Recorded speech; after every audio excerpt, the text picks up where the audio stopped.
रहस्य था जिसे जानकर पूरा गांव हैरान हो जाता। अरे ओ भाई साहब, फल ले लो, ताजा ताजा फल ले लो। आओ आओ, फल ले लो।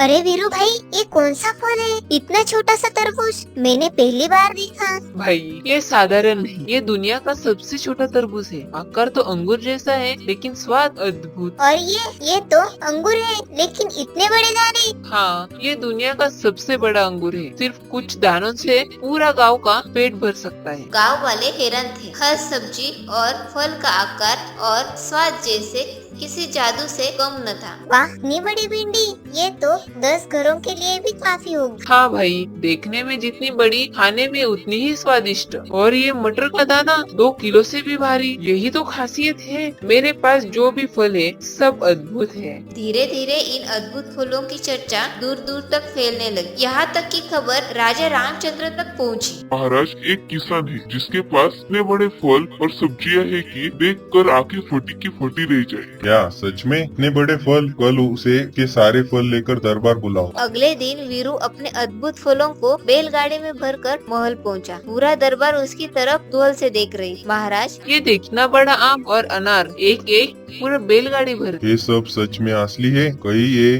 किसी दुश्मन राज्य का छलाव तो नहीं? नहीं महाराज, मेरा नाम वीरू है। मैं वर्षों तक ऋषि सत्य प्रकाश की सेवा में रहा। ये अद्भुत फल उनकी दी हुई शिक्षा का परिणाम। मैंने से वचन लिया है, इनका कभी दुरुपयोग नहीं करूँगा। ठीक है, हम तुम्हारी बात मान लेते हैं, लेकिन अगर जरा भी छल हुआ तो तुम्हें परिणाम भुगतना होगा। इसी बीच एक भयानक समाचार ने पूरे राज्य को हिला दिया। महाराज, दुश्मन सेना हमारी सीमा पहुंच चुकी है। युद्ध कभी भी शुरू हो सकता है। हमारी सेना बहुत कम है महाराज, हार निश्चित है। सही कहा है मंत्री, हम चींटी जैसे हैं उनके सामने। अब बचना असंभव है। महाराज, कोई युवक आपसे मिलना चाहता है। कहता है कि इसके पास युद्ध का उपाय है। उपाय?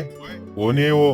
अंदर लाओ। तुम ये युद्ध जीतोगे? क्या दुश्मन पर फल फेंकोगे? क्षमा करें महाराज, मेरे पास उपाय नहीं, शक्ति है। कल युद्ध भूमि पर आपको जवाब मिल जाएगा। मूर्ख हो तुम, बिना जाने मैं राज्य को दाव पर नहीं लगा सकता। महाराज, वैसे भी हमारे पास कोई और विकल्प नहीं है। इसकी बात मान देते हैं। अगले दिन रणभूमि पर दुश्मन की विशाल सेना टूट पड़ती है। अब और इंतजार नहीं वीरू, दुश्मन सर पर चढ़ा आया है। महाराज, जब तक मैं न कहूँ कोई आक्रमण नहीं करेगा। बस एक पल और, गुरुदेव का वचन कभी व्यर्थ न जाएगा। डम डम डम।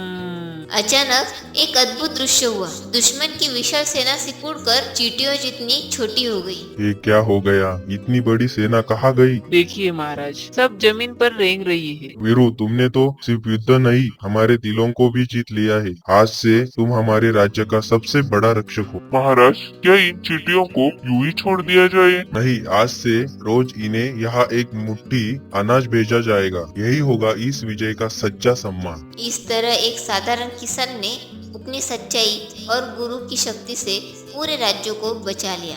यही है सत्य कि जब तक हम धर्म और वचन पर अड़िग रहते हैं, तब तक सबसे बड़ी सेनाएं भी हमें परास्त नहीं कर सकती।